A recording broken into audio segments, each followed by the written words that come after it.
দর্শকদেরকে আমি হাত জোর করে আমি বিনীতভাবে আমার ভালোবাসা প্রকাশ করছি। যখন আমাদেরকে দেখলো তারা সবাই জাস্ট আমি দেখছিলাম যে চোখের পানি ফেলছে। আমার মনে হয় এর থেকে বড় পাওয়ার কিছু না। আমরা ওয়েট করছিলাম এতদিনের একটা জার্নি। এই যে জঙ্গলির নির্মাতা রাহিম ভাই ভীষণ চুপচাপ একজন মানুষ, কিন্তু ভীষণ সিনেমা প্রেমী একজন মানুষ। এবং আমাদের টিমে আমি, সিয়াম, দেখি আমরা সবাই মিলে এতদিন কিন্তু আছে না যে আমাদের প্রমোশনাল যে অ্যাক্টিভিটিস সেখানে আমরা অ্যাটেন্ড করতে ট্রাই করেছি, কারণ একটা সিনেমা শুটিং শেষ মানেই তো কাজ শেষ না। সেখানে আমাদের অ্যাজ অ্যান আর্টিস্ট অনেক দায়িত্ব আছে।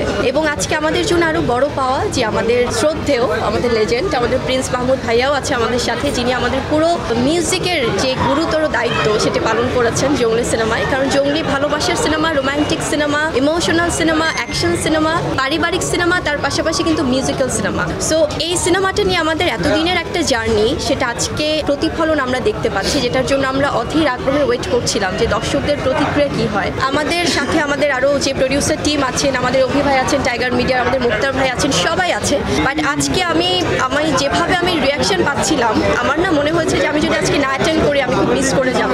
সবাই যেভাবে ফোন কল, শুভেচ্ছা জানানো, দর্শকদেরকে আমি হাত জোর করে আমি বিনীতভাবে আমার ভালোবাসা প্রকাশ করছি। কারণ আপনাদের এই ভালোবাসা দর্শকরা, আমরা যখন একদম লাস্ট মোমেন্টে আমরা তাদেরকে জাস্ট সারপ্রাইজ দেওয়ার জন্য উপস্থিত হয়েছি, আমরা চাইনি যে সিনেমার মাঝখানে তাদের মনোযোগ নষ্ট হোক।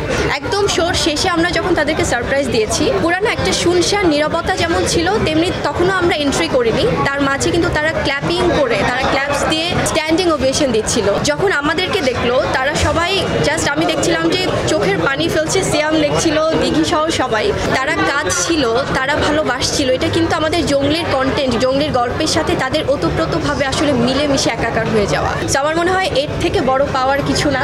আপনারাই দেখেছেন, আপনারাই বিচার করবেন, আপনারাই দর্শকদের প্রতিক্রিয়া নিচ্ছেন। সো আমার মনে হয় যে দিস ইজ দ্য অ্যাচিভমেন্ট, মানে অ্যাজ অ্যান আর্টিস্ট আমার এই ভালোবাসাটা নিয়েই কিন্তু আমরা সামনের দিনগুলোতে আরও ভালো ভালো কাজ করতে চাই। প্রথমত প্রিন্স মাহমুদ এই নামটা একটি ব্র্যান্ড, ইমোশন। আমাদের 90s কিড শুধু না, আমার মনে হয় যে এখনকার সময় আছে না, সময়ের সাথে সাথে কিন্তু মানে he is giving his best. মানে একজন মানুষ, আমরা 90s-এর সময় যখন শুনেছি একই রকম সেই ক্রেজ, এখন আমরা 2025-এ এসে সে একই রকম ক্রেজ, একই রকম ভালোবাসার। প্রিন্স ভাইয়ার মিউজিকে না কোথায় যেন একটা মানে কলিজা ছেড়ে একটা ব্যাপার আছে, আসলে হয়তো আমি একদম খাঁটি বাংলায় বলছি, খুবই মানে অন্য একটা জগতে নিয়ে যায়। So we are very blessed to have you ভাইয়া, যেখানে মানে পুরো আমাদের জঙ্গলি অ্যালবামটা সবার আসলে আমার মনে হচ্ছে কালেকশানে রাখতে সবাই বাধ্য হবে যারা মিউজিক লাভার আছে। So we are very blessed to have him in our film. So thank you so much.